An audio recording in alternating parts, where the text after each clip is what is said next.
Ang mga eksperto sa enerhiya sa buong mundo ay nagulat ng matindi dahil sa isang ulat na nagmula sa Pilipinas. Ang Pilipinas, isang maliit na bansa na walang kahit isang patak ng krudo, ay taon-taong umaasa sa importasyon ng langis na nagdudulot ng pagkaubos ng daan-daang bilyong piso. Ngunit itong mga nakaraang buwan, dumagsa sa Pilipinas ang buong mundo. Tinawag itong pangatlong bansa ng langis o third oil country. Ito ay dahil sa isang teknolohiya na binuo ng isang maliit na kumpanya na binubuo lamang ng 4 na Pilipino na may potensyal na lumago hanggang trilyong piso. Ito ay ang teknolohiyang walang hanggang enerhiya na kayang buhayin muli at gamiting muli bilang enerhiya ang init na basta na lang itinatapon. Sa katunayan, ang India, mga bansa sa Timog Silangang Asya at mga bansa sa gitna at Timog Amerika ay nag-aalok na ng napakalaking halaga hinihiling na lisanin ng Pilipinas. Libreng lupain ang pabrika. Sasagutin namin ang buong pondo ng pamumuhunan. Lahat ng proseso ng sertipikasyon, ipapasa namin sa free pass. Mayroon lamang isang kondisyon. Iwanan ninyo ang Pilipinas at ilipat ang teknolohiya sa aming bansa. Ngunit ang naging desisyon ay nakakagulat. Hindi ibinigay ng Pilipinas ang teknolohiyang ito sa ibang bansa. Bakit nila tinanggihan ang alok na umaabot sa trilyong piso? At paano nagawang baguhin ng Pilipinas ang mapa ng enerhiya ng mundo? Ibabahagi namin sa inyo ngayon ang nakakagulat na kwento. Bago tayo magsimula, mangyaring mag-subscribe at mag-like upang suportahan ang produksyon ng kwentong ito. Kung sinusuportahan ninyo ang Pilipinas, mag-iwan ng komento na Pilipinas, kaya mo, sa ibaba. Ako si Rajesh Kumar, ang Principal Secretary para sa mga proyekto ng Ministro ng Kapaligiran ng India. Bago ko simulan ang aking kwento, may isa akong tanong sa inyo. Ano ang mararamdaman ninyo kung pagising ninyo sa umaga at pagbukas ng bintana, hindi ninyo makita ang kalangitan? Araw-araw, ganoong kalangitan ang nakikita ko tuwing umaga. Isang kalangitan na puno ng kulay abong smog lamang at nakakatakot huminga. Isang umaga, pumasok sa aking kwarto ang aking 10 taong gulang na anak na babae, si Anya. Bitbit ang kanyang inhaler para sa hika. Ang malakas na paghinga ng aking anak ay bumibiyak sa aking dibdib. Tatay, hindi na naman po ako papasok sa eskwela ngayon. Hindi ako makasagot.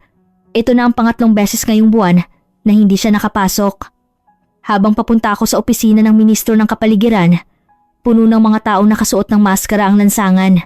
Pagdaan ko sa harap ng isang stand ng pahayagan, bumungad sa akin ang ulo ng balita sa unang pahina. Nakasaad na ang New Delhi ay napili bilang pinakamalalang lungsod sa polusyon sa hangin sa mundo sa loob ng 3 magkakasunod na taon. Sa ibaba nito, may nakasulat pa na mas nakakagulat.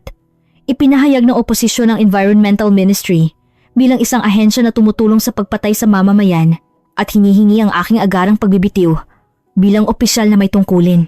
Pagdating ko sa opisina ng ministro, agad akong pinatawag ng ministro. Nakalagay sa mesa ang pahayag ng oposisyon. Kumar, 3 taon na lang ang sinasabi mo ay pinag-aaralan. Ang China ay nagbuhos na ng trilyong piso sa infrastruktura ng mga electric vehicle pero wala tayong ginagawa. Huminga ako ng malalim. Ministro, mayroon pa ring mga diesel truck at motorsiklo na umaandar sa mga kalsada ng India sa mismong sandaling ito.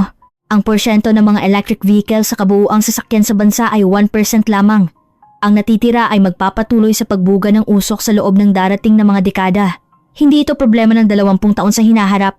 Ito ay problema ngayon. Tiningnan lang ako ng ministro nang walang sinasabi at iwinagayway ang kamay, senyalis na umalis na ako.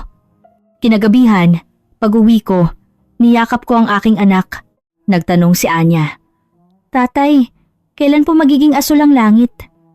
Imbes na sumagot, mas hinigpitan ko ang yakap sa aking anak. Ang paghinga ng aking anak na naririnig sa likod ng maskara ay tumusok sa aking puso. Sa parehong oras, sa Manila, Philippines, isang balita ang umire. Ang Pilipinas ay inaasahang gagastos ng mahigit 150 bilyong piso sa pag-import ng krudo ngayong taon. Ngunit sinabi ng mga eksperto na ang karamihan sa halagang ito ay magiging singaw na init lamang sa mga makina. Nagpalit ako ng channel, isang variety show ang umere. Walang sino man ang nag-aalala. Walang sino man ang nag-aalala na ang langis ay nagiging singaw na salapi at ang karamihan sa salaping iyon ay naglalaho sa hangin bilang init ng makina. Hindi ko pa alam noon ang katotohanan na ang teknolohiya na magbabago sa kinabukasan ng aking anak sa kalangitan ng New Delhi at sa buong India ay isisilang sa isang maliit na pabrika sa Pilipinas. At ito ay nasa kamay lamang ng 4 na Pilipino. Makalipas ang ilang buwan, sumakay ako ng eroplano patungong Pilipinas para dumalo sa International Energy Forum na ginanap sa Maynila. Sa totoo lang, wala akong masyadong inaasahan. Sa nakalipas na 3 taon, sinuri ko ang teknolohiya mula sa 12-dosenang bansa, ngunit lahat ay may parehong sagot. Masyadong mahal o hindi makatotohanan o pareho. Sa unang araw ng forum, nagsimulang magpakita ang kinatawan ng Bosch ng Germany. Ito ay isang sistema ng TG na nagko-convert ng nasasayang na init sa kuryente. Sabi nila, makakabawas ito ng 12% sa taunang gastos sa gasolina ng isang malaking truck. Nagkagulo ang mga nanonood.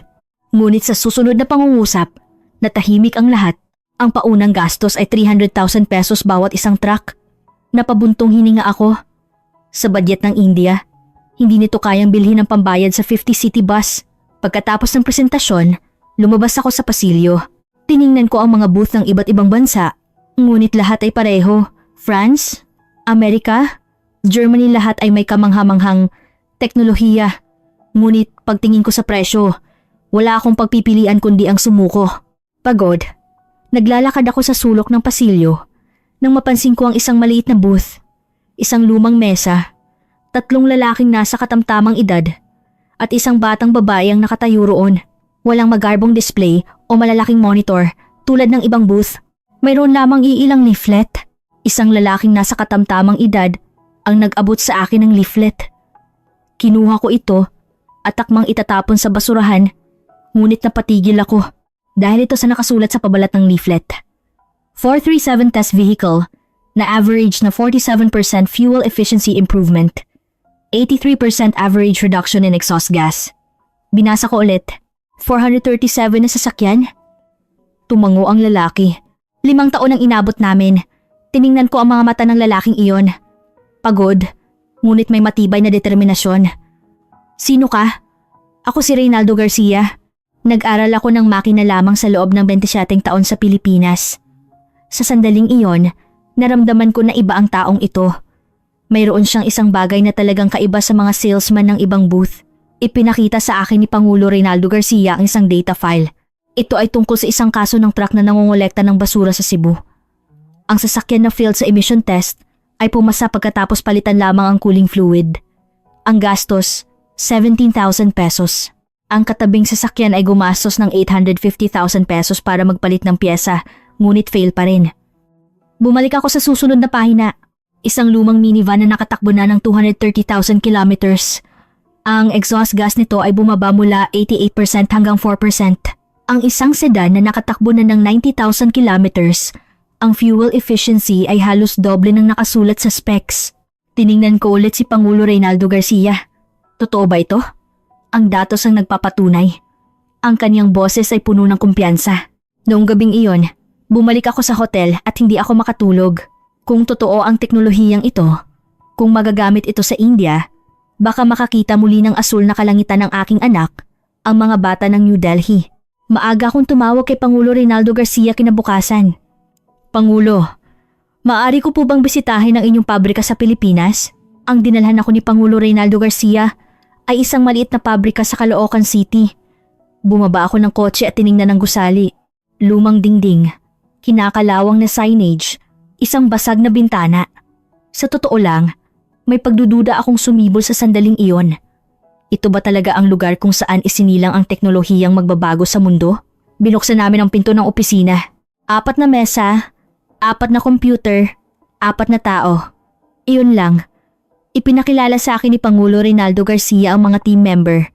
Si Maria Clara, Mara Santos, isang researcher na may PhD sa chemistry. Si Jose Jo Cruz, isang nanomaterial expert. At si Antonio Tony Reyes, ang field test manager. Nagtanong ako sa kanila, paano ninyo nabuo ang teknolohiyang ito?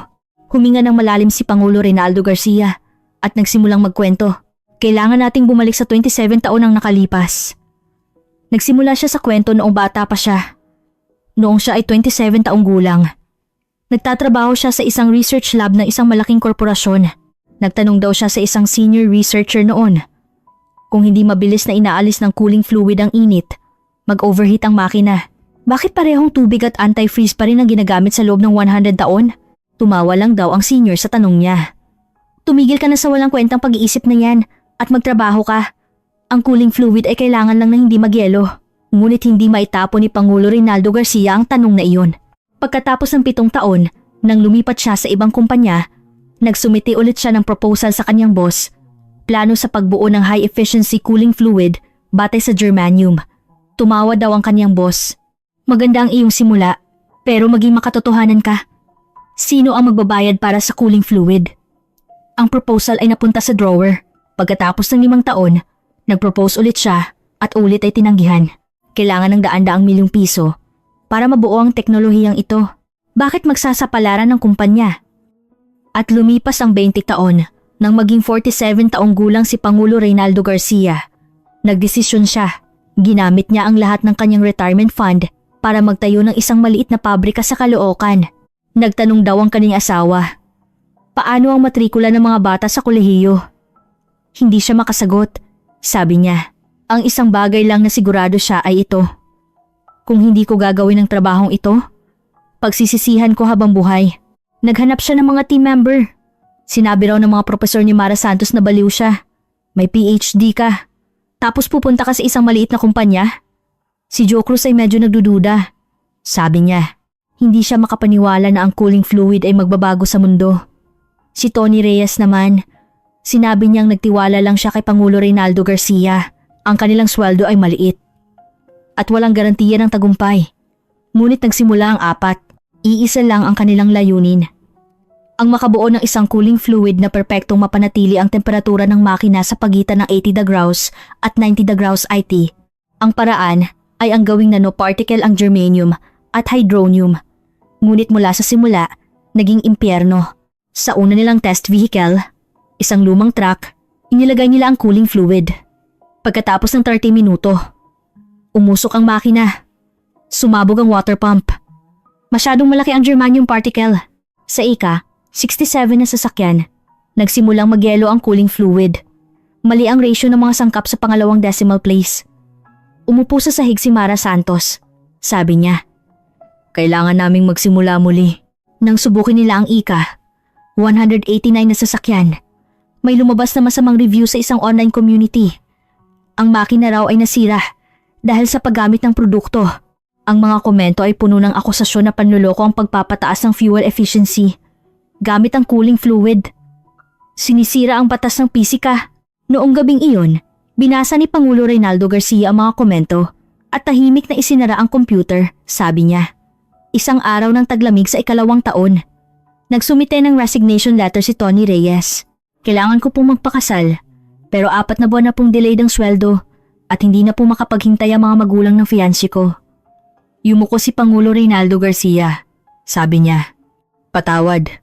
Konting tiis pa, Tony. Sumigaw si Tony. Pangulo, lagi nilang konting tiis pa ang sinasabi niyo. 4 na taon na ang lumipas. Sinarado niya ng malakas ang pinto at umalis. Naiwan si Pangulo Reynaldo Garcia nang mag-isa sa walang taong opisina at tumingin sa salamin, sabi niya. Kalahati na raw ang kaniyang buhok ay puti. Tinanong niya ang sarili. Nababaliw na ba ako? Kinaumagahan, bumalik ulit sa trabaho si Tony Reyes. Hindi ko po kayang iwanan na mag-isa ang Pangulo. Umiyak daw si Pangulo Reynaldo Garcia. Ang mga magulang din ni Joe Cruz ay tumawag. Sabi niya, huwag na, pumunta ka na sa malaking kumpanya. Lahat ng batchmate mo ay executive na. Hanggang kailan mo gagawin iyan? Isinara ni Joe Cruz ang telepono at pumasok muli sa laboratory. At lumipas ang 5 taon. Sa araw na sinubukan nila ang 432 na sasakyan. Sabi ni Joe Cruz, nanginginig ang boses. Pangulo, 87 degrees Celsius ang temperatura ng makina. Nagtagal na ito ng 3 oras. Nagtanong si Pangulo Reynaldo Garcia, hindi ba totoo? Totoo po. Sa pagkakataong ito, totoo po. Naghiyawan ng lahat sa opisina. Umiyak si Mara Santos at tiningnan ni Tony Reyes ang langit. Ngunit para makapag-mass produce, kailangan nilang ma-validate hanggang sa 437 na sasakyan. Umabot pa ng 1 taon.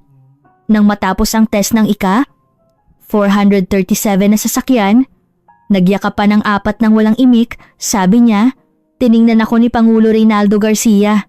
Kumar, ito ang aming 47 taon. Ang panahong tinawanan ng mga tao na walang kwenta. Sa sandaling iyon, napagtanto ko, ang teknolohiyang ito ay hindi lamang isang produkto. Ito ay ang crystallization ng buong buhay ng 4 na tao. At kumbinsido ako, ang teknolohiyang ito ay kayang magbago sa kinabukasan ng aking anak sa kalangitan ng India. Kabanata 3. Dinala ako ni Pangulo Reynaldo Garcia sa laboratory. Bumungad sa akin ang mga resulta ng test ng sasakyan na nakadikit sa buong dingding. Mahigit 400 na record. Bawat papel ay may nakasulat na vehicle number, mileage, at data bago at pagkatapos ng test. Hinubad ni Pangulo Reynaldo Garcia ang isa sa mga papel at ibinigay sa akin. Ito ang aming unang success story. Ito ang kwento ng isang truck driver ng koleksyon ng basura na nagmamaneho ng 7.3 toneladang truck sa Cebu. Si G. Tad Scholes, na nakatakbo na ng 110,000 kilometers, ay sumailalim sa emission test. Ang resulta ay failure dahil ang nitrogen oxide ay lumampas sa standard na 900 ppm, umabot sa 933 ppm. Ang kaniyang kasamahan na sumailalim sa test kasabay niya ay dinala ang kaniyang sasakyan sa isang repair shop. Nagpalit ng muffler at nag-ayos ng iba't ibang pyesa. Ang singil ay 850,000 pesos. Halos pas lang sa standard na 800 ppm. Ngunit walang pera si G. Tad Scholes. Habang naghanap sa internet, natuklasan niya ang produktong tinatawag na Asian 3.0. Nagduda siya na makita niya ang presyo na 17,000 pesos. Hindi kaya ito panloloko? Ngunit wala siyang ibang pagpipilian. Pinalitan niya ang cooling fluid at pagkatapos magmaneho ng 800 km, sumailalim siya sa muling test. Ang inspector ay hindi makapaniwala sa resulta. 542 ppm, mas mababa kaysa sa standard. Tumawag si G. Tad Scholes kay Pangulo Reynaldo Garcia at umiyak. Sabi niya, "Magic ba ito? Paano naging posible ito?" Ipinakita sa akin ni Pangulo Reynaldo Garcia ang susunod na kaso. Isang 2003 minivan na nakatakbo na ng 230,000 km. Isang diesel na sasakyan, ngunit ang exhaust gas ay umabot sa 88%. Ang passing standard ay 20%, kaya malaking sobra. Ang may-ari ng sasakyan ay naglagay ng ahon 3.0 at pagkatapos magmaneho ng 73 km lamang at sumailalim sa muling test. Ang resulta ay 4%. Bumaba mula 88% hanggang 4%. Paliwanag ni Mara Santos sa tabi ko. Ang normal na cooling fluid ay may mas mababang thermal conductivity kaysa sa tubig. Ang makina ay umaabot sa 2,000 graus Celsius, ngunit ang cooling fluid ay hindi makakuha ng init ng maayos. Kaya nagaganap ang incomplete combustion at lumalabas ang exhaust gas. Nagpatuloy si Dr. Joe Cruz. Gumamit kami ng germanium, isang mineral na may thermal conductivity na higit 100 beses na mas mataas kaysa sa tubig. Nagdagdag kami ng hydronium dito, mga metal tulad ng neodymium at lanthanum. Tumutulong ito upang maiwasan ang corrosion at hindi magbago ang katangian nito sa mataas na init. Binuksan ni Tony Reyes ang screen ng computer. Lumabas ang isa pang kaso. Isang 2016 sedan na nakatakbo na ng 98,000 km. Ang certified fuel efficiency ay 10 km/liter. Ngunit ang aktual na nasukat na fuel efficiency ay naging 19.4 km/liter. Halos doble. Umiling ako. Hindi ko maintindihan. Paano ang isang sasakyan na 9 na taon na ay mas maganda ang fuel efficiency kaysa sa bagong sasakyan? Karaniwan, kapag tumanda ang makina, bumababa ang fuel efficiency, hindi ba? Tumawa si Pangulo Reynaldo Garcia. Oo, iyan ang karaniwan. Ngunit binali ng aming teknolohiya ang karaniwan.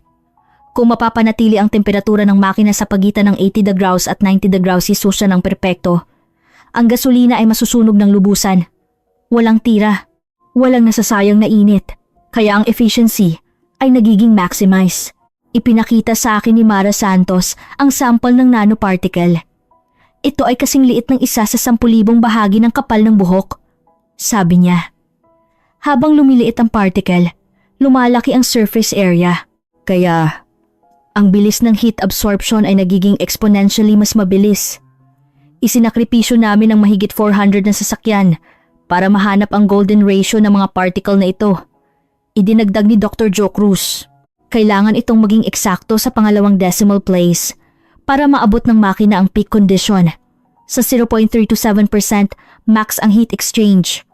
Sa 0.3 to 9% nagsisimula ang sedimentation. Inaabot kami ng 27 taon para mahanap ang pinakamaliit na pagkakaiba na iyon. Sa sandaling iyon, naramdaman ko ang kaba. Hindi lang ito isang produkto. Ito ay isang revolusyon na nagpabago sa konsepto ng cooling fluid na inakala ng tao na natural sa loob ng 100 taon. Hindi ito tubig na hindi nagyelo, kundi tubig na mabilis na sumisipsip ng init. Isang teknolohiya na bumubuhay sa nasasayang na enerhiya. Tiningnan ako ni Pangulo Reynaldo Garcia. Kumar, natagpuan namin ang pangatlong bansa ng langis. Hindi ito langis na nakabaon sa lupa, kundi teknolohiya na nagre-recover ng enerhiya sa mismong proseso ng pagkonsumo. Ang Pilipinas ay bansang walang kahit isang patak ng langis, ngunit mayroon kaming teknolohiyang ito. Noong gabing iyon, bumalik ako sa hotel at gumawa ng urgent report sa Ministro ng Kapaligiran ng India. Ang titulo ay, Ang Sagot na Natagpuan ng 4 na Pilipino. Pagkatapos kong ipadala ang ulat, hindi ako makatulog at tiningnan ko ang labas ng bintana. Malinis ang kalangitan sa Maynila. Nakita ko ang mga bituin. Magkakaroon din ba ng ganitong kalangitan ng aking anak balang araw? Sa sandaling iyon, nagring ang aking telepono. Ang ministro pala. Kumar, kaya ba nating kunin ang teknolohiyang iyan? Opo, dapat nating gawin ito. Ngunit hindi ko alam noon ang katotohanan na ang teknolohiyang ito ay hinahabol na ng iba't ibang bansa. At ang nakakagulat na katotohanan na ang Pilipinas, ang bansa kung saan isinilang ang teknolohiyang ito, ay pinababayaan ng 4 na taong ito. Isang buwan na ang lumipas mula nang umalis ako sa Pilipinas at bumalik sa India. Araw-araw, may video conference kami ni Pangulo Reynaldo Garcia. Pinag-aaralan namin ang posibleng aplikasyon nito sa India. Ngunit isang araw, may nakakagulat na balita akong narinig kay Pangulo Reynaldo Garcia. Una raw na tumawag ang gobyerno ng Thailand. Si Sutiche, ang Deputy Secretary ng Ministry of Transport, ang tumawag mismo. Sabi niya, Pangulo Garcia, narinig namin na hindi kayo nabigyan ng sertipikasyon sa Pilipinas. Huwag kayong mag-alala, kami na ang gagawa niyan. Sa una, inakala ni Pangulo Reynaldo Garcia na scam call ito, ngunit seryoso si Deputy Secretary Sutichai. Nag-alok siya ng isang pilot project na may sukat na 3,000 city bus. Ang budget ay 300 milyong piso at ang tagal ay 6 na buwan. Sabi niya, sasagutin ito ng gobyerno ng Thailand. Nagtanong si Pangulo Reynaldo Garcia. Bakit po kami ang pinili ninyo? Sumagot si Deputy Secretary Sutichai. Ang 18% ng ekonomiya ng Thailand ay logistics. Ang mga diesel truck ang aming lifeline. Isang linya lang ng tren ang mayroon kami mula Bangkok hanggang Chiang Mai. Ang 1.2 milyong truck sa buong bansa ay tumatakbo ng daan-daang kilometro araw-araw. Kung kahit 10% lang ang fuel efficiency improvement ng inyong teknolohiya, tataas ang aming GDP. Hindi ito deal, ito ay survival. Nagulat daw si Pangulo Reynaldo Garcia sa mga salitang iyon. Ang teknolohiyang walang pumapansin sa Pilipinas ay itinuturing ng Thailand bilang National Survival Strategy. Pagkalipas ng isang linggo, tumawag naman ang Mexico. Si Carlos, ang CEO ng isang malaking kumpanya ng logistics sa Mexico City. Nagpakita siya ng matinding pangangailangan sa pamamagitan ng video conference. Pangulo Garcia, 11% lang ng Mexico ang may railroad network. Hindi sapat kumpara sa 68% ng Pilipinas. Umaasa kami sa mga trailer at long distance bus. Ang kumpanya ni Carlos ay may 300 trailer at 5,000 long distance bus. Ang aming mga trailer ay tumatakbo ng average na 680 km bawat araw. Ang distansya mula Mexico City hanggang Cancun ay 650 kilometers. Kung kahit 10% lang ang fuel efficiency improvement, makakatipid ang aming kumpanya ng 470 milyong pesos bawat taon. Kung wala kayo, matatalo kami sa kompetisyon. Tumawag sa akin si Pangulo Reynaldo Garcia. Litong-lito. Kumar, ano ba talaga ang nangyayari? Wala namang pumapansin sa amin sa Pilipinas. Pero bakit ganito ang gulo sa ibang bansa? Tumawa ako. Siyempre, ang datos ang nagpapatunay, hindi ba? Kakaiba lang talaga ang gobyerno ng Pilipinas na hindi alam ito. At kumilos na rin ako. Pumunta ako sa headquarters ng IOCL, ang pinakamalaking kumpanya ng oil refining sa India. Isang malaking korporasyon na nagpapatakbo ng 43,000 gas stations sa buong bansa. Ipinaliwanag ko ang teknolohiya ni Pangulo Reynaldo Garcia sa harap ng mga executive. Ipinakita ko ang validation data ng 437 na sasakyan. Nagkagulo ang conference room. Nagtanong ang isang executive. Talaga bang posible ito? Ang cooling fluid lang, pero nababawasan ng 80% ang exhaust gas. Ang datos ay hindi nagsisinungaling. Personal ko itong binisita at kinumpirma sa pabrika sa Pilipinas. Nagdesisyon ang chairman ng IOCL. Ilalagay ang produkto sa lahat ng gas station sa buong bansa. Kasabay nito, nakipag-ugnayan din ako sa pinakamalaking kumpanya ng motorsiklo sa India. Ang kumpanyang iyon ay nagpo-produce ng 15 milyong motorsiklo taon-taon. 7% nito ay gumagamit ng water-cooled engine. Umabot ito sa 1.5 milyong motorsiklo. Sinabi ng kumpanya ng motorsiklo na gusto nilang ilagay ang Ahon 3.0 sa lahat ng bagong sasakyan dahil sa matinding polusyon sa New Delhi. Nag-alok ako kay Pangulo Reynaldo Garcia. Pangulo, pumunta kayo sa India. Kami na ang magpapatakbo ng pilot project. Nagtanong si Pangulo Reynaldo Garcia, ngunit hindi pa kami certified sa Pilipinas. Hindi na kailangan. Ang datos ang nagpapatunay. Ang sertipikasyon ay huli na. At idinagdag ko, sa totoo lang, ang aking anak ay naghihirap sa hika araw-araw. 3.4 milyong bata sa New Delhi ang nakakaranas ng parehong paghihirap. Hindi ito tungkol sa politika. Ito ay survival. Tulungan ninyo kami. Tumahimik si Pangulo Reynaldo Garcia sandali at sinabi, sige, tutulungan namin ang India. Sa sandaling iyon, kumbinsido ako. Ang teknolohiyang ito ay hindi lamang solusyon sa India, kundi sa buong mundo. Ngunit hindi ko alam noon kung gaano kasuklam-suklam na pagtrato ang tinatanggap ni Pangulo Reynaldo Garcia at ng kanyang team sa sarili nilang bansa sa Pilipinas at ang nakakagulat na katotohanan na ang isang malaking anino na tinatawag na China ay nagbabalak na lamunin ang teknolohiyang ito. Sabay-sabay na hinanap ng 3 bansa, Thailand, India, Mexico, si Pangulo Reynaldo Garcia. Magkaiba ang kanilang dahilan, ngunit pareho ang kanilang pangangailangan. Kailangan ng Thailand ito para sa logistic survival, ng India para sa solusyon sa polusyon, at ng Mexico para sa kompetisyon sa long distance transport. Nang kalkulahin ko ang laki ng merkado, nagulat ako. Ang Thailand lang, kung magtagumpay ang 300 milyong piso na pilot project, magtutuloy ito sa national expansion. Ang India, pinagsama ang paglalagay sa gas station at aplikasyon sa mga bagong motorsiklo ay isang 190 bilyong piso na merkado taon-taon. Ang Mexico, isang kontrata lang sa isang kumpanya ng logistics ay 9.8 bilyong piso taon-taon. Pinagsamang 3 bansa, umabot ito sa mahigit 3 trilyong piso. Ang maliit na kumpanya sa Pilipinas, isang bansang walang kahit isang patak ng langis, ay nyanig ang merkado ng enerhiya sa mundo. Sinabi sa akin ni Pangulo Reynaldo Garcia, Kumar, sa totoo lang, hindi ako makapaniwala. Isang teknolohiya na walang standard at hindi certified sa Pilipinas. Pero ganito ang gulo sa ibang bansa. Normal ba ito? Ngumiti ako ng pilit. Hindi ito normal. Ngunit ganoon talaga ang mundo. May mga taong nakakaalam ng halaga ng perlas. Ngunit ang tunay na problema ay nagsimula dito. Kumilos na ang China. At ang gobyerno ng Pilipinas ay nanatiling tahimik. Ito ang sandali kung kailan magsisimula ang mag-isang laban ng 4 na Pilipino laban sa mundo. Makalipas ang ilang buwan, dumalo ako sa Asian Automotive Technology Conference sa Shenzhen, China bilang representative ng Environmental Ministry ng India. Pagpasok ko sa conference hall, bumungad sa akin ng isang malaking banner. 2026 China Green Coolant Standard, CGCS, announcement. Isinagawa ito ng China Automotive Technology Research Center. Ang presenter na umakyat sa stage ay nagsabi, ang China ay gagawa ng China Green Coolant Standard, CGCS, bago matapos ang 2026. Nakipagpirma na kami ng MOU sa mga Ministry of Transport ng 5 bansa sa ASEAN. Ang Southeast Asian market ay mamumuno sa China Standard. Nagtanong ang isang mamamahayag. Mas maganda ba ang performance nito kaysa sa Ahon Zero ng Pilipinas? Tumawa ang presenter. Ang standard ay hindi problema ng performance. Problema ito ng pag-agaw ng merkado. Hawak namin ang 327 patent ng nanoparticle sa China. Sa sandaling iyon, nagalit ako. Ang China ay mayroon lamang 1% ng datos ni Pangulo Reynaldo Garcia. 50 sasakyan lang ang sinubukan nila. Ngunit iba ang kanilang strategy. Kahit kulang ang teknolohiya, gumawa muna sila ng standard para isara ang merkado. Pagkatapos ng conference, mabilis akong tumawag kay Pangulo Reynaldo Garcia. Pangulo, malaking problema.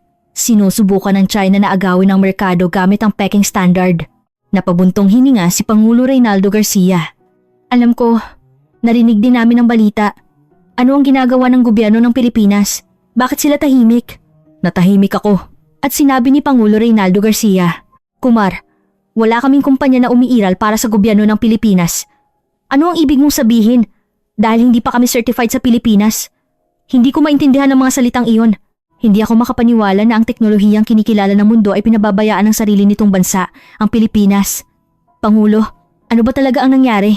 Huminga ng malalim si Pangulo Reynaldo Garcia at nagsimulang magkuwento tungkol sa impyernong dinanas nila. Ilang buwan na ang nakalipas. Pumunta sa Maynila si Pangulo Reynaldo Garcia at ang kanyang team. Bitbit ang 5 taon ng test data, ang validation result ng 437 na sasakyan at ang mga kontrata ng true bansa sa ibang bansa. Una silang pumunta sa DENR, Department of Environment and Natural Resources. Nakausap nila ang desk officer. Pinaliwanag ni Pangulo Reynaldo Garcia ang mga dokumento, ang kaso ng garbage truck sa Cebu, ang kaso ng pagbaba ng exhaust gas ng minivan, ang kaso ng fuel efficiency improvement ng sedan lahat. Sinabi ng desk officer, habang dahan-dahang binubuklat ang dokumento. Mukhang magandang teknolohiya, pero wala kaming standard ng performance para sa cooling fluid. Lumapit si Mara Santos. Kung ganoon, bakit hindi kayo gumawa? Ang ibang bansa ay gagastos ng 300 milyong piso para mag-test. Pero dito, wala. Para gumawa ng standard, kailangan ng committee. At kailangan pang mag-hire ng research project. Aabutin ng 2 taon. Minimum. Sumigaw si Dr. Joe Cruz. 2 taon? Sa panahong iyon, aagawin na ng China ang buong merkado. Pasensya na po, pero ito ang procedural process. Pangalawa, pumunta sila sa DOTR, Department of Transportation.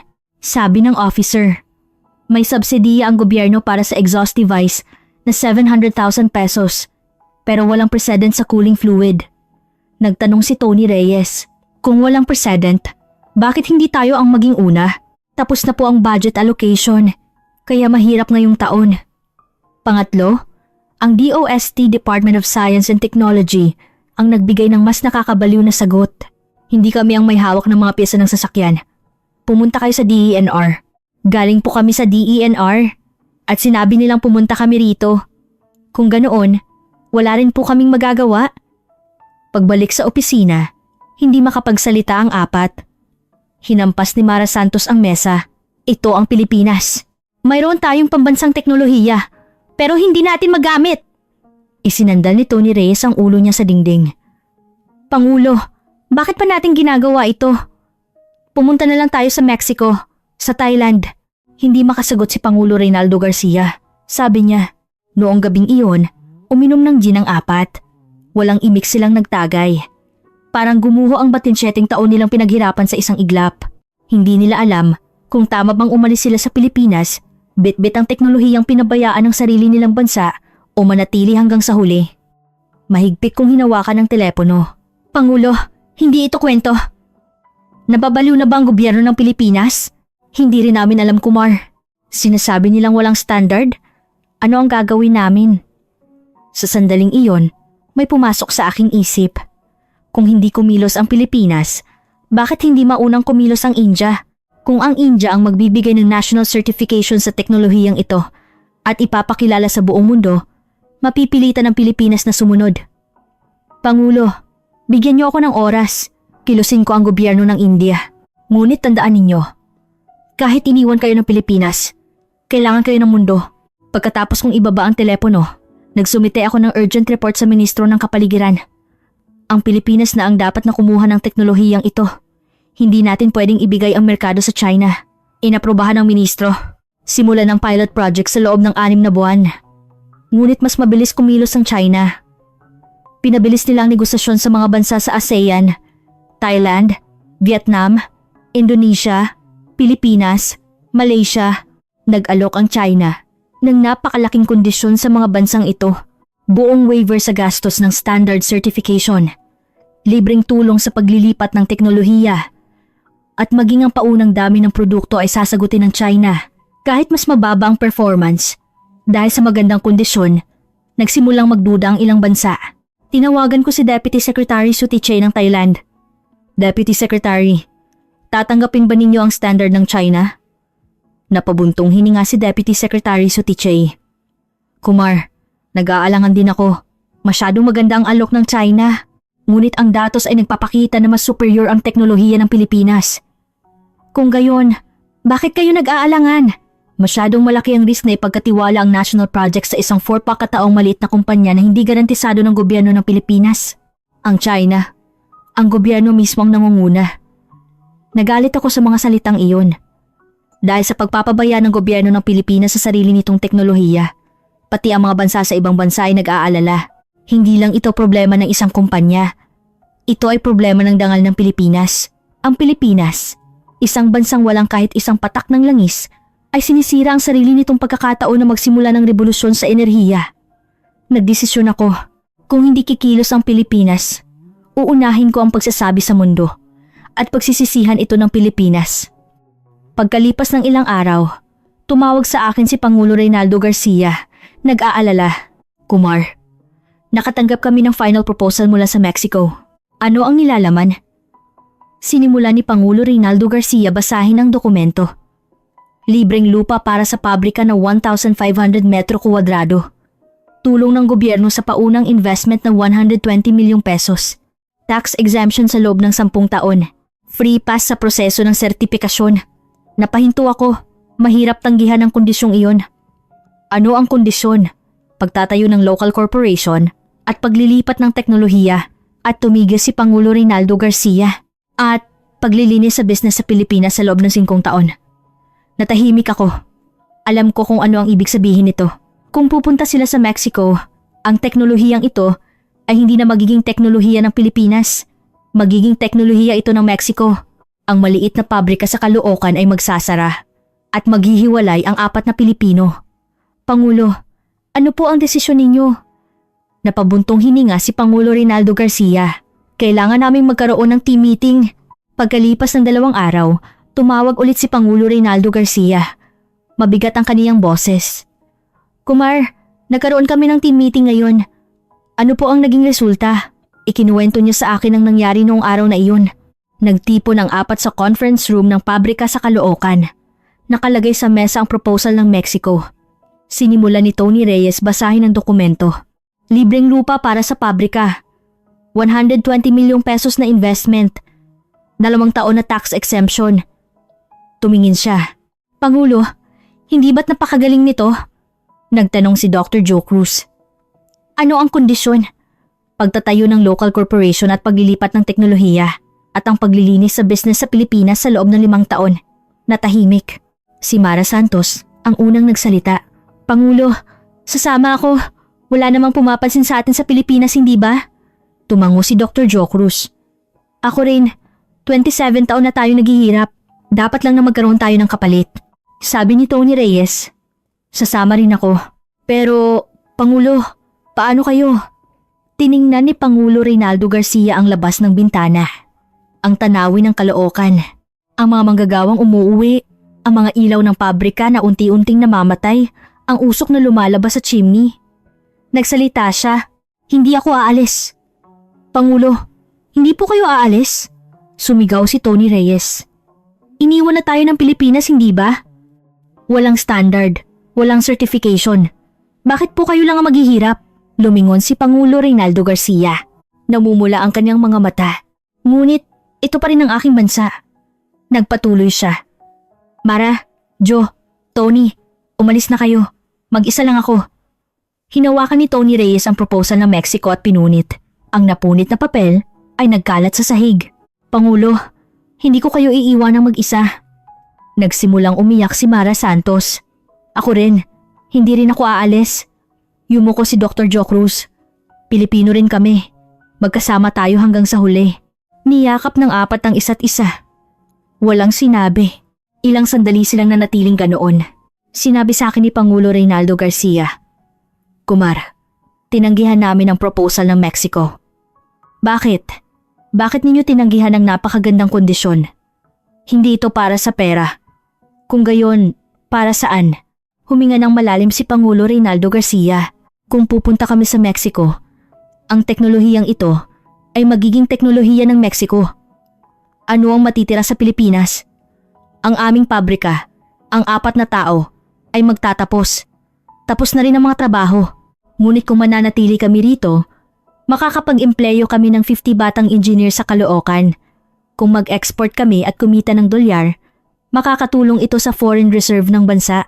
Higit sa lahat, ang aming mga nakababatang henerasyon ay magkakaroon ng inspirasyon na mayroong ganitong teknolohiya sa Pilipinas. Naramdaman ko ang kaba sa sandaling iyon. Pangulo, mas mahalaga ba iyan kaysa sa pera? Iyan ang dahilan kung bakit ako naging engineer. Tiningnan ko ang Pangulo sa video call. Namumula ang kaniyang mga mata. Kumar, sa totoo lang, naiinis at nagagalit ako. Pinabayaan ako ng sarili kong bansa, pero bakit ko pa ito ginagawa? Sabi niya, ngunit ipinanganak ang teknolohiyang ito sa Pilipinas. Ginugol ito ng 27 taon ng 4 na Pilipino. Kaya dapat itong manatili sa Pilipinas. Iyan ang dangal. Niyukuan ko ang aking ulo sa mga salitang iyon. Ako ay isang public servant ng India. Normal lang na ituloy ko lang ang interes ng sarili kong bansa. Ngunit kung aalis ang taong tulad ni Pangulo Reynaldo Garcia sa Pilipinas, mawawalan ng teknolohiya ang Pilipinas. Pangulo, nangangako ako. Mag-import ako mula sa Pilipinas. Manatili kayo sa Pilipinas. Iyan ang daan para sa mundo. Tumawa si Pangulo Reynaldo Garcia. Salamat, Kumar. Dahil may taong tulad mo, nakaya namin. Pagkatapos kong ibaba ang telepono, nanatili akong nakaupo ng matagal. May mas mahalaga pa kaysa sa pera. Iyon ang ipinakita sa akin ni Pangulo Reynaldo Garcia. Trabaho, komunidad, at ang pangarap ng mga nakababatang engineer. At higit sa lahat, dangal. Ang dangal na ang isang bansang walang kahit isang patak ng langis ay kayang gumawa ng standard ng enerhiya sa mundo. Nagdesisyon ako noong gabing iyon, kung hindi kikilos ang Pilipinas. Uunahin ko ang pagising sa Pilipinas. Ipapakilala ko sa mundo ang dangal na ipinagtanggol ni Pangulo Reynaldo Garcia. At pagsisisihan ito ng gobyerno ng Pilipinas. Lumipas ang 1 buwan. Kasama ko ang ministro ng kapaligiran ng India at pumunta kami sa office ng Pangulo ng India. Hawak ko ang ulat tungkol sa teknolohiya ni Pangulo Reynaldo Garcia. Kasama rito ang validation data ng 437 na sasakyan, ang proposal ng Thailand at Mexico, at ang conspiracy ng Standard War ng China. Sinimulan ng Pangulo ng India basahin ang ulat habang binubuklat ang mga pahina. Nagbago ang kanyang tingin. Kumar, totoo ba ito? Ang cooling fluid lang, pero bumaba ng 80% ang exhaust gas? Opo, mahal na Pangulo. Personal ko itong binisita at kinumpirma sa pabrika sa Pilipinas. Ang datos ay hindi nagsisinungaling. Idinagdag ng ministro, mahal na Pangulo. Ang polusyon sa hangin sa New Delhi ay umabot na sa limit. Tumataas ang galit ng mamamayan at matindi ang pag-atake ng oposisyon. Ang teknolohiyang ito ay maaaring maging breakthrough. Tumango ang Pangulo. Sige, ituloy ito bilang National Validation Project. Magkano ang kailangan na budget? Gusto naming ituloy ito sa sukat na 500 city bus at 300 logistics truck sa loob ng 6 na buwan. Mga 500 milyong rupi. Inaprubahan. Kumar, ikaw ang mamumuno sa proyektong ito. Kailangan itong maging matagumpay. Isaisip mo ito. Habang papalabas ako ng office, kinuyom ko ang aking kamao. Sa wakas, magsisimula na ang sandaling na ipapakilala ng India sa mundo ang teknolohiyang pinabayaan ng Pilipinas. Pagkalipas ng 1 linggo, nagkaroon ako ng press conference sa gobyerno ng New Delhi. Dumagsa ang 12-dosenang mamamahayag, hindi lang ang mainstream media ng India, kundi pati ang BBC, CNN at Reuters. Umakyat ako sa stage at tumayo sa harap ng microphone. Mabilis ang tibok ng aking puso dahil inisip ko na ang sandaling ito ay maaaring magbago sa buhay ni Pangulo Reynaldo Garcia at sa kinabukasan ng Pilipinas. Mga mamamahayag, ngayon, ang Environmental Ministry ng India ay gustong magbigay ng historic announcement. Nag-flash ang mga kamera. Ipinapahayag ng gobyerno ng India ang Ahon 3.0 ng Pilipinas bilang First Environmentally Friendly Cooling Fluid National Certification sa South Asia. Nagkagulo ang mga mamamahayag. Nagtaas ng kamay ang isang mamamahayag. Opisyal, bakit teknolohiya ng Pilipinas, hindi ng India? Huminga ako ng malalim. Walang hangganan ng magandang teknolohiya. Kailangan namin ng pinakamahusay na teknolohiya at iyon ay nasa Pilipinas.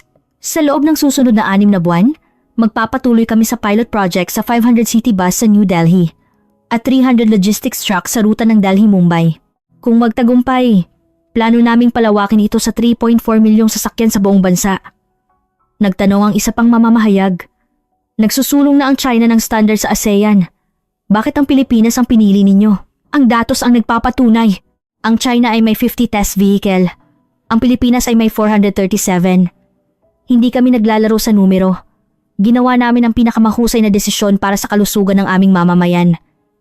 At idinagdag ko sa huli, ang teknolohiyang ito na binuo ng 4 na Pilipino sa loob ng 27 taon ay hindi lamang cooling fluid. Ito ang pangatlong bansa ng langis na bumubuhay sa nasasayang na enerhiya. Ang India ay uusad patungo sa isang bagong kinabukasan kasama ang teknolohiyang ito. Pagkatapos ng press conference, tinawagan ko si Pangulo Reynaldo Garcia. Pangulo, kumilos na ang India. Natahimik sa kabilang linya at narinig ko ang nanginginig na boses ni Pangulo Reynaldo Garcia. Salamat, Kumar. Maraming salamat. Pangulo, ipinagtanggol ninyo ang Pilipinas. Kaya ako naman ang magkukumbinsi sa mundo. Ito pa lang ang simula. Kinabukasan, iniulat ng media sa buong mundo ang balita. India Times. 4 kataong team ng Pilipinas. Ililigtas ang hangin ng India. BBC. Nanoteknolohiya ng maliit na kumpanya ng Pilipinas, magiging standard ng South Asia. Reuters. Energy revolution ng bansang walang langis. Ngunit ang pinakatahimik ay ang Pilipinas. Maliit lang ang naging ulat ng media sa Pilipinas. Ilang pahayagan lang sa ekonomiya ang naglathala ng maikling artikulo sa sulok. Sabi ni Pangulo Reynaldo Garcia, Kumar, mukhang walang interes sa Pilipinas. Huwag kayong mag-alala, malapit na nilang malaman. At pagkalipas ng 2 araw, tumawag ang Thailand. Si Deputy Secretary Sutichai. Kumar, nakita ko ang balita sa India. Nagdesisyon na rin kami. Sisimulan namin ang 3,000 bus project. Tinanggihan namin ang China standard. Ang datos ay nagpapakita na ang Pilipinas ay superior. Dahil nauna nang nag-certify ang India, maaari na rin kaming magtiwala. Tumawa ako. Matalinong desisyon iyan, Deputy Secretary. Sabihin ninyo kay Pangulo Garcia, gusto ng gobyerno ng Thailand na pumirma ng long-term contract ng 5 taon sa teknolohiya ng Pilipinas. Sa parehong araw, tumawag din si Carlos, ang CEO ng Mexico. Kumar, nagdesisyon na rin kami. Bawiin namin ang proposal ng local production. Sa halip, gusto namin ng 50 taong kontrata ng direktang pag-import mula sa Pilipinas. Bakit kayo nagbago ng isip? Ang national certification ng India ay nangangahulugan na mapagkakatiwalaan ang teknolohiya. At nakita namin ang dedication ni Pangulo Garcia at kumbinsido akong totoo ang taong ito. Kailangan nating respetuhin ang taong pinili ang bansa bago ang pera. Sabay-sabay na kumilos ang 3 bansa, India, Thailand, Mexico. Magkaiba ang dahilan, ngunit iisa ang konklusyon. Pinili nila ang teknolohiya ng Pilipinas. Tinawagan ko si Pangulo Reynaldo Garcia. Pangulo, kinalkula ko ang laki ng kontrata. Magkano po? Thailand 300 milyong piso. India 190 bilyong piso. Mexico 9.8 bilyong piso. Pinagsama, lumampas sa 3 trilyong piso.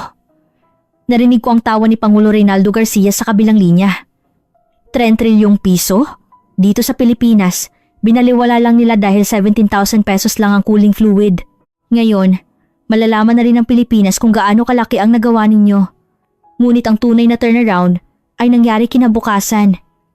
Isang emergency meeting ang ipinatawag sa Beijing, China, sa headquarters ng KTARC. Nagtipon sa conference room ang mga matataas na opisyal ng China. Nagulat ang isang opisyal. 3 bansa sa ASEAN ang nag-withdraw ng MOU. Thailand, Vietnam, Indonesia. Lahat sila lumipat sa teknolohiya ng Pilipinas. Nagkagulo ang conference room. Ano? Nagbigay na kami ng napakagandang kondisyon. Ang national certification ng India ang naging dahilan. Kumalat ang balita na ang performance data ng Pilipinas ay overwhelmingly superior sa atin. Hinampas ng manager ang mesa. Sinira ng 4 kataong maliit na kumpanya ng Pilipinas ang ating plano. Ano ang utos ninyo? Ano ang gagawin namin? Natahimik at napabuntong hininga ang manager. Umatras. Nakakiling na ang merkado sa Pilipinas. Kami lang ang malulugi kung ipipilit pa namin. Nagtapos doon ang standard war ng China. Gumuho ang strategy ng paggawa lang ng standard ng walang teknolohiya. Nang marinig ko ang balita, tinawagan ko si Pangulo Reynaldo Garcia. Pangulo, sumuko na ang China. Nag-withdraw ng MOU ang 3 bansa sa ASEAN at pinili ang teknolohiya ng Pilipinas. Sabi ni Pangulo Reynaldo Garcia. Kumar, hindi ako makapaniwala. Nanalo ba talaga kami? Opo, Pangulo. Nanalo kayo. Ang datos ay nanalo laban sa kasinungalingan. Kinagabihan, umuwi ako at niyakap ang aking anak na si Anya. Tatay, may maganda bang nangyari? Oo, Anya. Malapit na. Makikita mo na rin ang asul na langit. Talaga? Oo. May mga tao sa Pilipinas na tumulong sa atin. 4 na bayani. Nagtaka si Anya. Pero ngumiti lang ako. Inisip ko, balang araw, kapag malaki na siya, ikukuwento ko sa kaniya kung paano binago ng 4 na tao mula sa bansang walang kahit isang patak ng langis ang mundo. Lumipas ang 3 buwan mula nang magsimula ang pilot project sa India. Ang 500 city bus sa New Delhi ay nilagyan ng ahon 3.0. Bawat linggo, nagtitipon ng datos. Average fuel efficiency improvement, 43.7%. Average reduction in nitrogen oxide, 78.3%. Average reduction in exhaust gas, 81%. Halos tumugma ito sa datos ni Pangulo Reynaldo Garcia sa Pilipinas. Naguulat ako sa Ministro ng Kapaligiran bawat linggo. Nakakagulat ang resulta ng Trebuan. Ang Air Quality Index ng New Delhi ay bumuti ng 23% kumpara sa nakaraang buwan. Tumawa ang ministro. Mahusay, Kumar. Maghanda ka na sa national expansion. Ang media ng India ay araw-araw na nagbabalita. Teknolohiya ng Pilipinas. Nagbigay buhay sa Delhi. Himala na ginawa ng 4 kataong maliit na kumpanya. Kumalat sa buong India. Masigla ang reaksyon ng mga mamamayan. Sabi ng isang city bus driver sa isang interview. Nabawasan ng kalahati ang gastos ko sa gasolina. Kahit ang kumpanya ay nagulat. Napakagaling talaga ng teknolohiya ng Pilipinas. Nagpatotoo din ang isang logistics truck driver. Dati, 80,000 rupee ang gastos sa gasolina para sa round trip mula Delhi hanggang Mumbai. Ngayon, 45,000 rupee na lang. Halos kalahati. Sa iba't ibang sulok ng lungsod, naririnig ang boses ng mamamayan. Mukhang mas malinis ang hangin nitong nakaraan. Nabawasan ang asthma attack ng aking anak. Sobrang salamat! Ikinuwento ko ang lahat ng ito kay Pangulo Reynaldo Garcia. Pangulo, nagpapasalamat ang mga tao sa India. Dahil sa inyo, nakakahinga na ang mga bata. Nanginginig ang boses ni Pangulo Reynaldo Garcia. Kumar, sulit ang 27 taon naming paglalakbay. Ngunit may nangyaring nakakagulat. Tumawag ang Pilipinas. Tumawag sa akin si Pangulo Reynaldo Garcia. Kumar, tumawag sa amin ng DENR ng Pilipinas. Nagtatanong sila kung interesado ba kaming sumali sa pilot project. Napangisi ako. Ngayon pa? Pagkatapos na una ang India ng Trebuan, napabuntong hininga din si Pangulo Reynaldo Garcia. Tama. Sa totoo lang, naiinis ako. Noong pumunta kami 5 taon na ang nakalipas, sinabi nilang walang standard at pinalayas kami. Pangulo, ano po ang desisyon ninyo? Natahimik at sinabi ni Pangulo Reynaldo Garcia, tatanggapin namin. Bakit, Pangulo? Huli na. Pero ayos lang. Ang mahalaga, kumilos na ang Pilipinas. Kahit galit, sarili pa rin namin itong bansa. Niyukuan ko ang aking ulo sa mga salitang iyon. Isang taong naghintay hanggang sa huli. Kahit pinabayaan at tinawanan ng sarili niyang bansa, iyan si Pangulo Reynaldo Garcia. Pagkalipas ng ilang araw, nagkaroon ng meeting sa DENR sa Maynila. Dumalo si Pangulo Reynaldo Garcia at ang kaniyang team. Sabi ng desk officer, Pangulo Garcia, sinuri namin ang resulta ng pilot project ng India. Nakakagulat.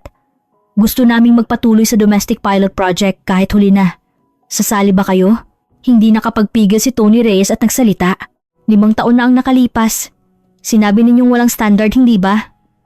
Kung tinulungan ninyo kami noon, nauna sana tayo sa India. Nagpakita ng pagkaawa ang desk officer. Pasensya na, hindi namin naunawaan ang kahalagahan. Nagbigay din ng komento si Mara Santos. Ang ibang bansa ay gumagastos ng 300 milyong piso para mag-test. Pero ang Pilipinas ay sinabing walang precedent. Sa totoo lang, hindi magandang pakiramdam namin na sumali ngayon. Naging tense ang atmosfera sa conference room. Sa sandaling iyon, Nagsalita si Pangulo Reynaldo Garcia. Opisyal, intindihin ninyo ang nararamdaman ng aking team. Naghirap kami ng 27 taon at nalungkot kami nang pabayaan kami ng sarili naming bansa. Naiintindihan ko, ngunit sasali kami. Ang mahalaga ay kumikilos na ang Pilipinas. Kahit huli na. Ang certification ang gusto namin, hindi ba? Ngayon, makukuha na namin. At sinabi niya sa officer, may kondisyon ako. Ano po iyon?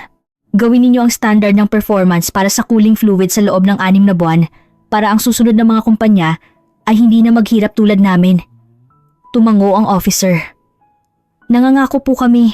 Pagkatapos ng meeting, umupo ang 4 sa isang cafe. Nagtanong si Tony Reyes. Pangulo, okay lang ba talaga? Galit pa rin ako. Sumipsip ng kape si Pangulo Reynaldo Garcia. Tony, magtrabaho na lang tayo sa halip na magalit. Kapag nagtagumpay tayo, magbabago ang Pilipinas. Magkakaroon ng standard. At magkakaroon ng pangarap ang mga nakababatang henerasyon. Sabi ni Dr. Joe Cruz. Tama ang Pangulo. Kung hindi natin bubuksan ang pinto, hindi makakapasok ang susunod na henerasyon. Tumawa rin si Mara Santos. Pangulo, hindi kami nagsisisi na sumama kami sa inyo. Gawin natin ito hanggang sa huli. Nagtagay ng baso ang 4. Kinagabihan, tumawag sa akin si Pangulo Reynaldo Garcia. Kumar, kumilos na sa wakas ang Pilipinas. Congratulations, Pangulo. Salamat sa inyo, Kumar. Dahil nauna ang India na mag-recognize. Nagising ang Pilipinas. Hindi, Pangulo. Dahil hindi kayo sumuko. Sabi ni Pangulo Reynaldo Garcia. Naalala ko noong pumunta kami sa DENR. 5 taon na ang nakalipas. Pinalayas kami dahil walang standard. Walang president. Talagang nawalan ako ng pag-asa noon. Ngunit iba na ngayon. Oo, nakatingin na sa amin ang Pilipinas. Huli na, pero ayos lang. Ang mahalaga ay nagawa namin ito. Tumawa ako. Pangulo, isang bagay lang ang ipangako ninyo. Ano po iyon? Huwag na huwag ninyong iiwanan ng Pilipinas. Kahit gaano kaganda ang alok ng mundo. Tumawa si Pangulo Reynaldo Garcia. Nangangako ako. Nandito ang lugar ko. Pagkatapos kong ibaba ang telepono, matagal akong nakatingin sa labas ng bintana. Unti-unti nang lumilinaw ang kalangitan sa New Delhi. Hindi na puno ng kulay abong smog lamang tulad ng dati. Nagsisimula nang makita ang asul. Lumabas si Anya sa kwarto at nagtanong, Tatay, makakapasok na ba ako bukas sa eskwela? Siyempre, Anya, makakalaro ka na rin ng PE. Bukas. Talaga? Ngumiti ang aking anak. Niyakap po si Anya at naisip.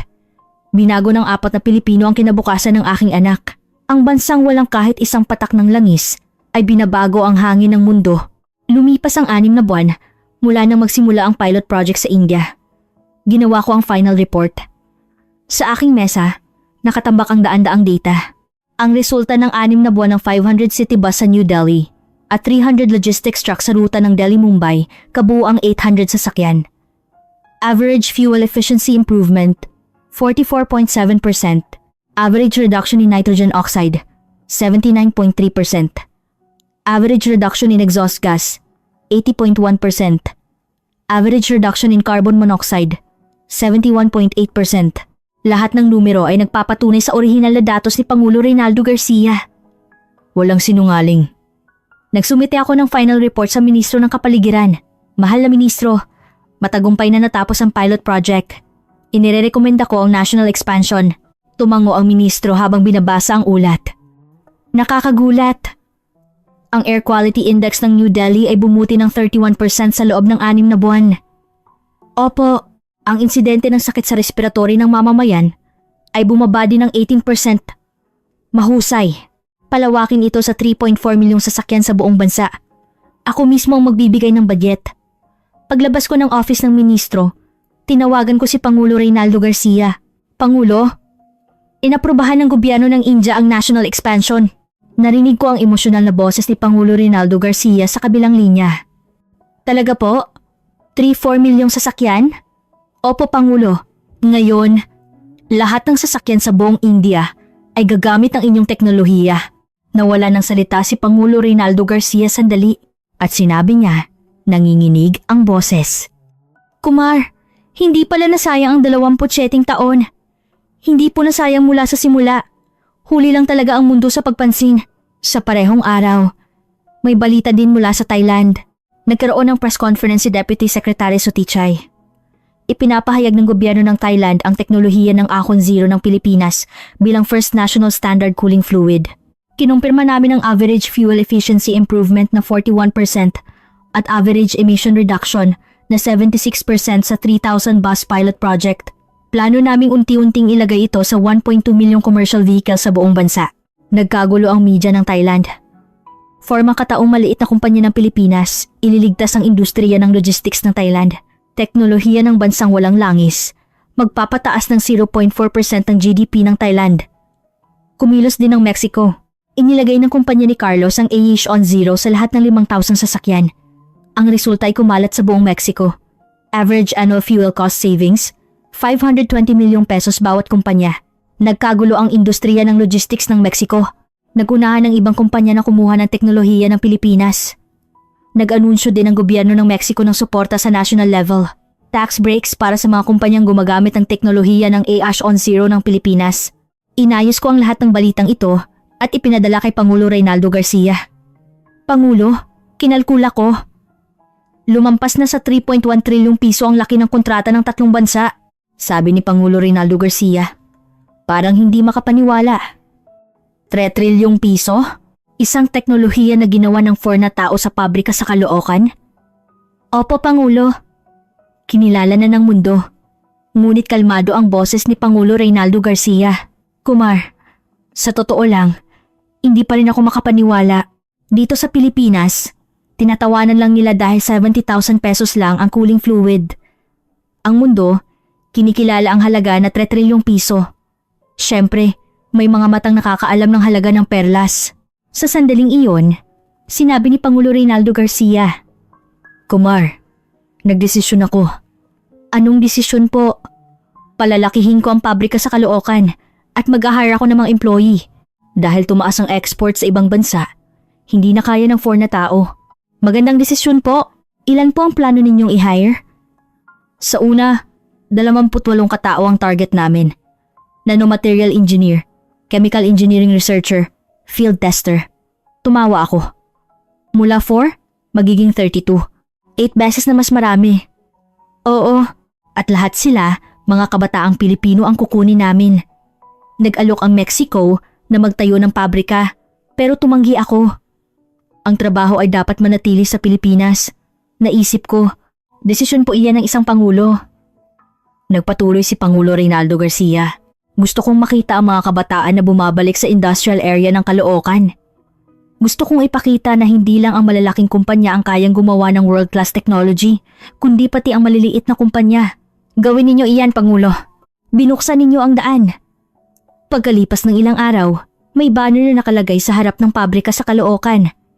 Naghahanap ng nanomaterial engineer, chemistry researcher, walang karanasan. Sa ilalim ng banner, may nakasulat na maliliit na letra. Export sa 3 bansa, certified ng gobyerno ng India, number 1 kumpanya. Kinabukasan, may nangyaring nakakagulat. Dumagsa ang mga resume. 187 resume sa loob ng isang araw. 340 resume sa loob ng 2 araw. Lumampas sa 520 resume sa loob ng 1 linggo. Tumawag sa akin si Pangulo Reynaldo Garcia. Kumar, nagulat ako sa dami ng resume. Siyempre, Pangulo, sumikat na ang inyong kumpanya. Hindi lang iyon, may mga nag-apply na galing sa University of the Philippines at Ateneo. May mga nag-apply din na gustong mag-transfer mula sa Ayala Corporation at San Miguel. Tumawa ako. Bakit kayo nagulat, Pangulo? Ang kumpanya ninyo ang nagbabago sa mundo. Sabi ni Pangulo Reynaldo Garcia, may isang binata na nagsabi sa interview. Nakita ko sa balita ng India. Gusto kong magtrabaho rito. Ang galing na binabago ng teknolohiya ng Pilipinas ang mundo. Tama iyan. Ang isa pang applicant ay galing sa isang malaking kumpanya. Sabi niya, kahit mabawasan ng kalahati ang sweldo, okay lang. Gusto kong matuto ng totoong teknolohiya rito.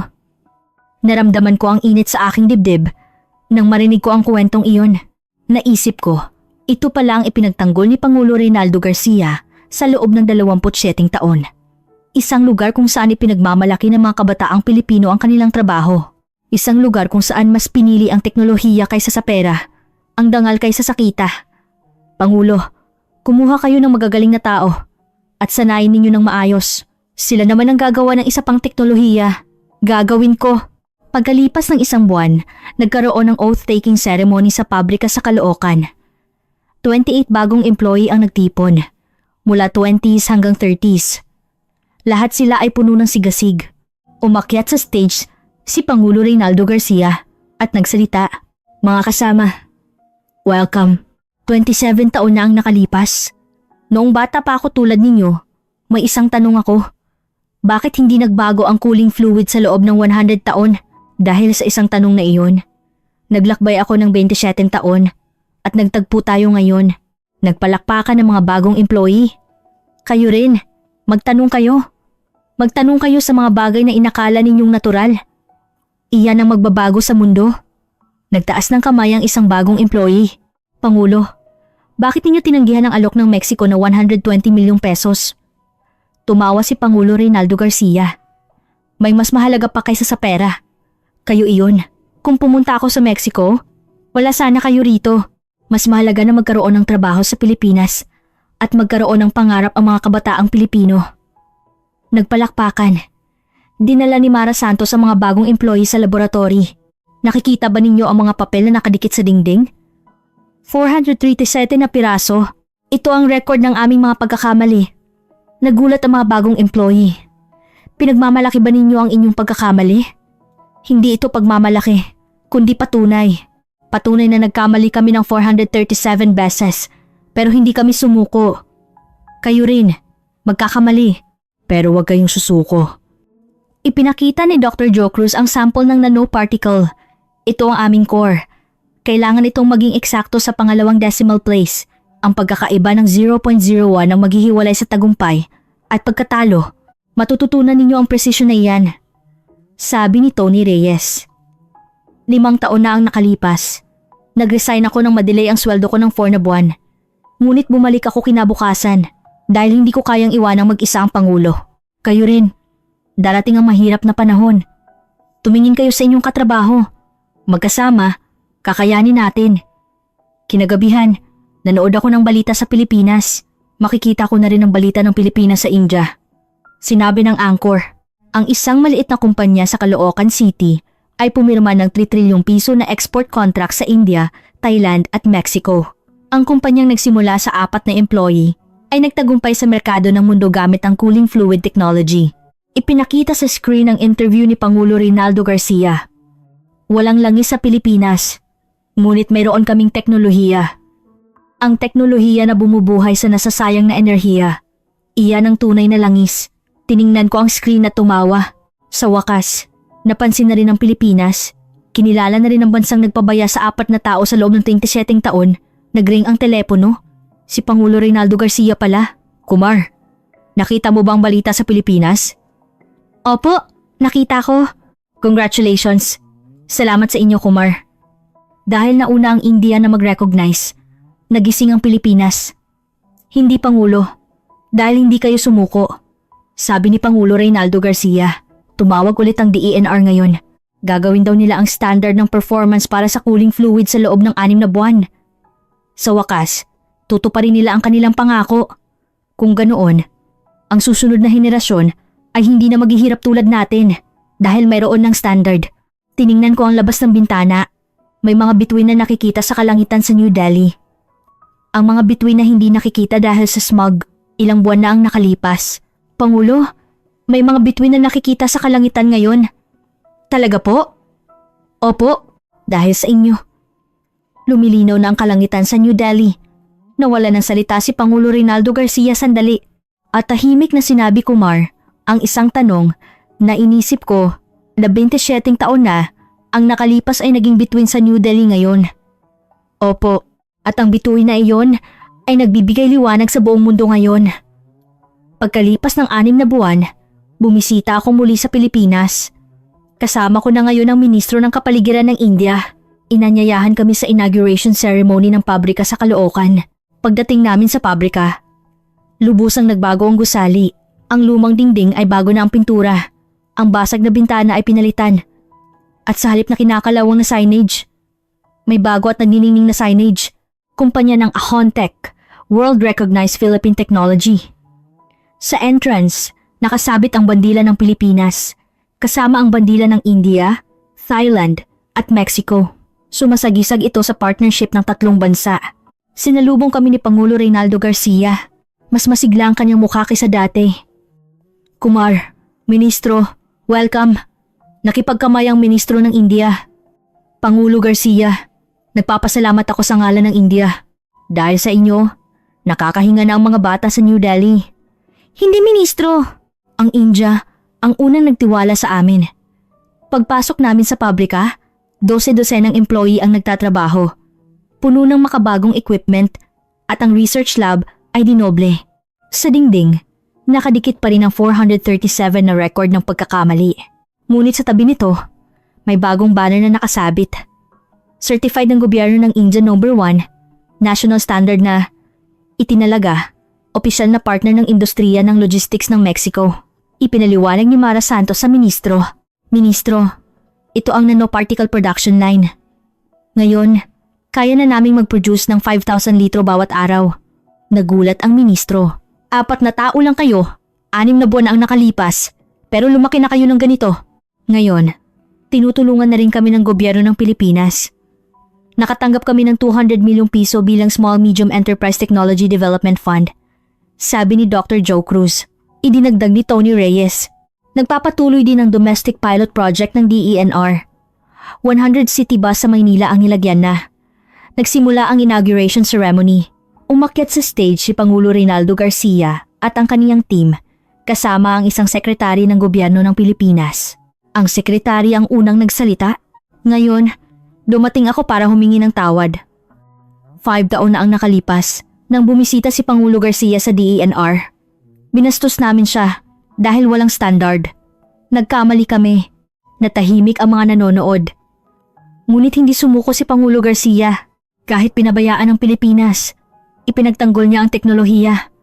Kahit tinukso ng ibang bansa, hindi niya iniwan ang sarili niyang bansa. Ngayon, nagpapakita kami ng paggalang sa dangal na iyon. Ibinigay ng sekretary ang certification kay Pangulo Reynaldo Garcia. Ang gobyerno ng Pilipinas, sa pamamagitan ng DENR, ay nag-issue ng first environmentally friendly cooling fluid certification sa Ahon 3.0. Nagpalakpakan. Kinuha ni Pangulo Reynaldo Garcia ang certification at tiningnan ito sandali. Isang sandali na hinintay niya sa loob ng 27 taon. Tumayo siya sa harap ng microphone. Salamat. Sa totoo lang, noong pinalayas ako ng DENR 5 taon na ang nakalipas, nawalan ako ng pag-asa.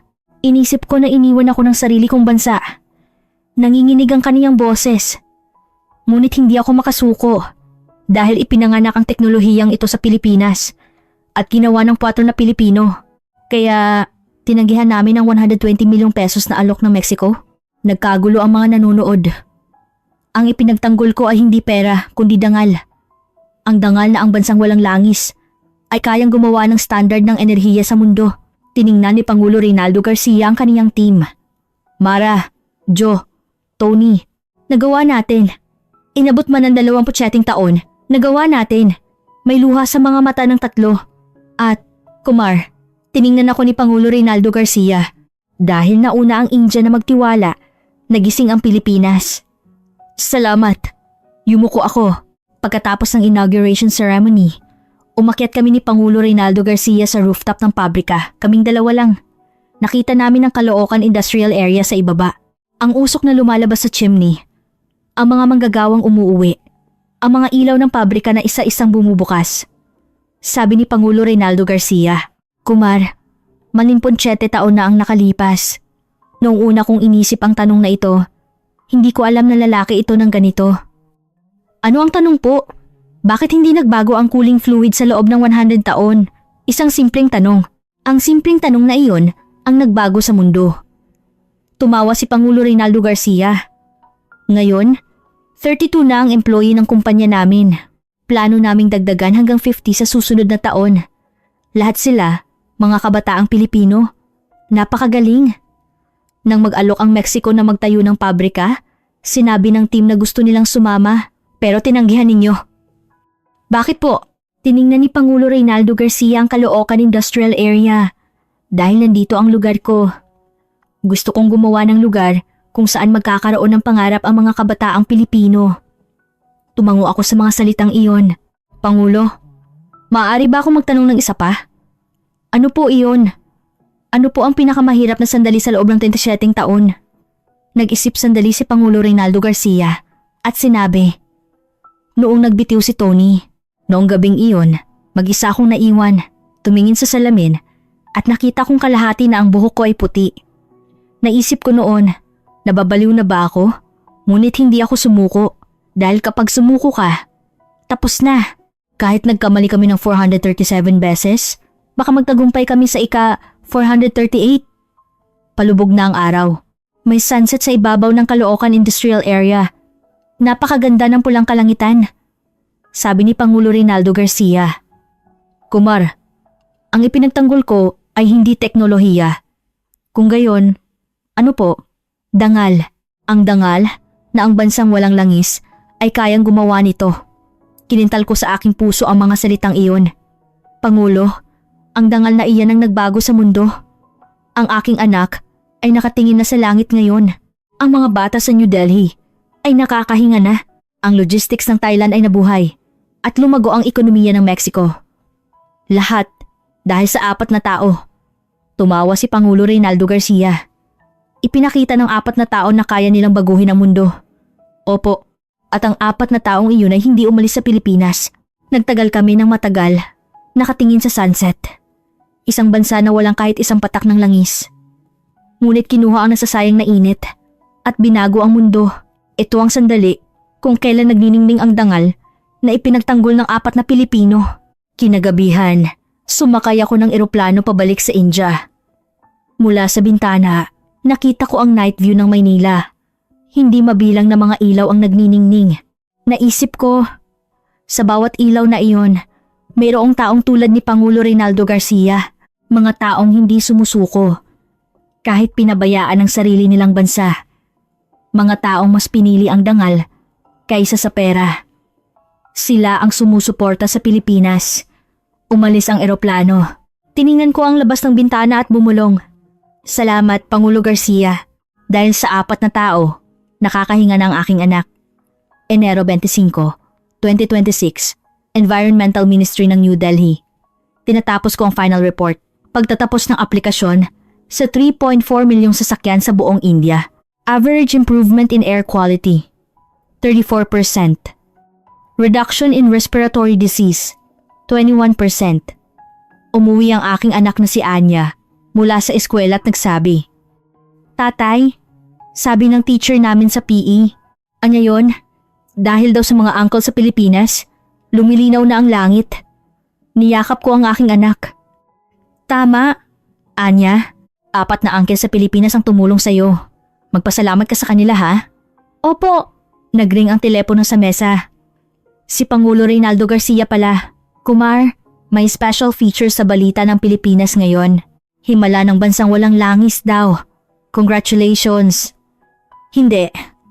Ang ginawa lang namin ay isang tanong, bakit hindi nagbago ang cooling fluid sa loob ng 100 taon? Iyon lang. Ang tanong na iyon ay naging 27 taon. Naging 3 trilyong piso. At nagbago sa mundo. Tumawa si Pangulo Reynaldo Garcia. Kumar, pwede ba akong pumunta sa India ulit? Gusto kong makita mismo ang kalangitan sa New Delhi. Kahit kailan po, ang aking anak ay gustong magpasalamat sa inyo.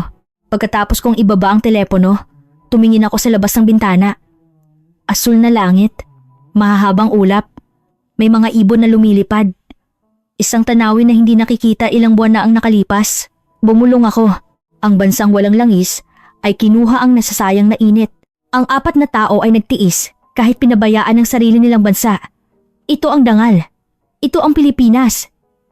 Mga kaibigan, ano ang masasabi ninyo sa kwentong ito?